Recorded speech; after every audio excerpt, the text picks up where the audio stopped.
Mais avant Nicolas Sarkozy, il y a eu François Mitterrand. C'était en 92, l'affaire Urba. Vous conduisez une perquisition au siège du parti au pouvoir, le PS, rue de Solferino. Première fois, je crois, qu'un parti politique est perquisitionné. Oui.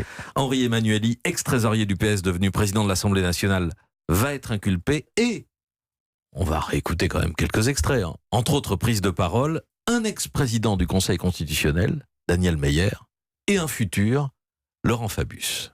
S'il s'agit, sous couvert de procédure, de salir le parti de Jaurès et de Blum et finalement l'ensemble de la démocratie représentative en France, cela nous le combattrons et nous ne l'accepterons jamais. Il n'y a pas d'affaire Emmanuelli. Il pourrait peut-être, s'il continuait à être plus antisocialiste qu'anticorruption, y avoir une affaire Van Ruymbeck. Laurent Fabius et Daniel Meyer au micro de Bruno Seznec sur Europe 1 en juillet 92. Une affaire Van Ruymbeck. Vous ne mourrez pas d'envie de leur répliquer? Oui, évidemment, mais je peux pas. C'est facile de lancer des accusations devant des militants qui vous applaudissent. Mais tout ça, je ne me souvenais plus de la violence de ces propos. C'est hallucinant. Ah, c'est très violent. C'est très violent. Roland Dumas parle de complot politique. C'est de la manipulation, la pure manipulation. On manipule des gens du parti. C'est du parti pris. Et je suis désolé, Henri Emmanuelli a été condamné, il a été jusqu'en cour de cassation, donc ma procédure était parfaitement régulière. Ça veut dire qu'ils estiment qu'en tant que parti politique, et c'est un parti politique au pouvoir, ils n'ont pas de compte à rendre à la justice et donc aux citoyens. Et je trouve ça extrêmement grave. Et en arriver à lancer des attaques personnelles comme ça contre le juge, qu'est-ce qu'ils ont à me reprocher? Mais qu'est-ce qu'on me reproche? Si ce n'est d'enquêter. Ah bon, alors il ne faut pas enquêter. Eh bien, vous allez expliquer aux militants et aux gens qui votent pour vous qu'il n'y aura jamais d'enquête sur les partis politiques parce qu'ils sont protégés. Voilà.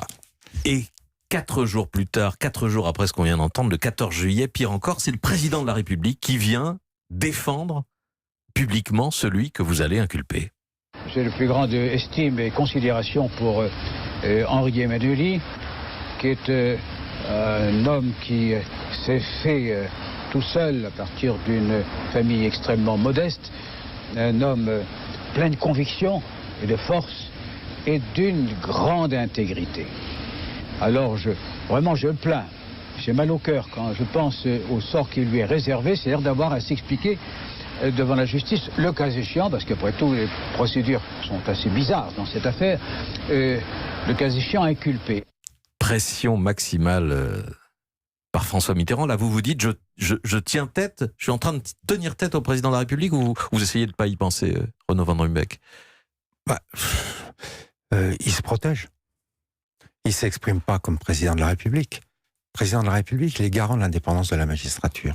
Il s'exprime comme président d'un parti politique et il craint qu'on aille enquêter sur les financements de ce parti politique. Il se protège. Il va mettre des... Donc, il est peut-être que solidaire d'Henri Emmanuelli.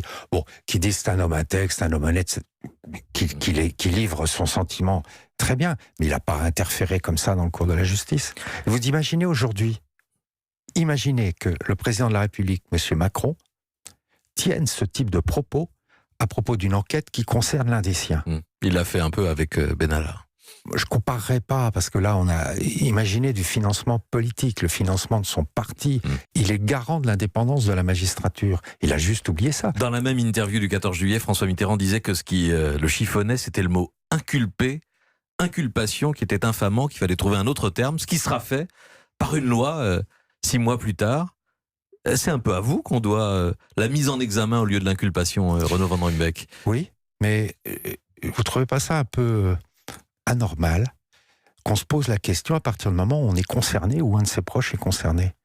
Tous les gens qui ont été inculpés avant, pour des hold-up, pour des vols, etc., on n'en a rien à faire. Là, c'est pas grave. On peut dire qu'ils sont inculpés. Il peut y avoir des articles dans la presse. C'est tout à fait normal. On se pose pas la question. Ils ont des enfants, ils ont une femme, etc. Enfin, le citoyen lambda, il peut être inculpé, mais pas eux. C'est ça ce que ça veut dire. Et à partir du moment où l'un d'entre eux se retrouve inculpé, ah ben non, mais là c'est infamant, bien sûr. Et là on fait une loi pour changer. Avec Henri Emmanuelli, que vous avez donc inculpé, je crois que c'était en septembre 92, ça a été très orageux. Il a joué la confrontation dans votre bureau. Vous avez souvent eu face à vous des des politiques qui considèrent que vous n'êtes pas légitime à les interroger ou à les poursuivre? Oui, c'est arrivé. Pas à ce point-là. Là, c'est vraiment... il fallait que je commence par répondre à ces questions avant qu'il commence à répondre aux miennes. Et son discours, c'est « Moi, j'ai une légitimité, je suis élu. Vous n'êtes qu'un juge qui avait passé un concours un jour, donc vous n'avez aucune légitimité pour me juger. Encore, je n'étais pas là pour le juger, mais pour instruire. » Ça veut dire que c'est un homme politique. Il est quand même président de l'Assemblée nationale et il considère qu'il n'a aucun compte à rendre à la justice. Jusqu'où ça va? Dans un pays anglo-saxon, on ne peut pas le concevoir une seconde. On a un minimum de respect pour la justice. Sauf si le juge fait n'importe quoi. Ok, d'accord, mais... Ça a évolué un peu. Les hommes politiques se sentent de moins en moins intouchables, vous diriez? Ah oui, ça a beaucoup changé. Vous savez, vous vous retrouvez en première ligne.